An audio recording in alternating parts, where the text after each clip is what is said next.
আসসালামু আলাইকুম রহমতুল্লাহ।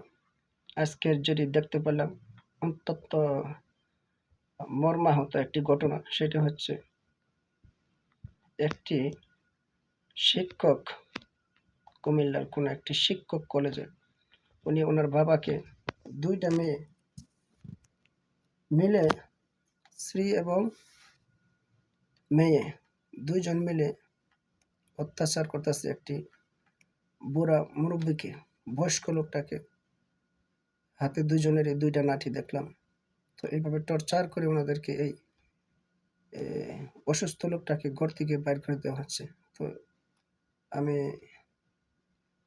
এর তীব্র নিন্দা জানাই এবং কি প্রশাসনের দৃষ্টি আকর্ষণ করছি, এই ধরনের বয়স্ক লোক যারা আছে এদেরকে যেন এরকম নির্মমভাবে বাড়ির থেকে কোনোভাবে যেন বের করে দেওয়া না হয়, তার জন্য যেন প্রশাসন একটু ওদিকে নজর দেয়। আর এর বিচার যেন খুব দ্রুত হয়, জনসাধারণ যেন দেখতে পারে।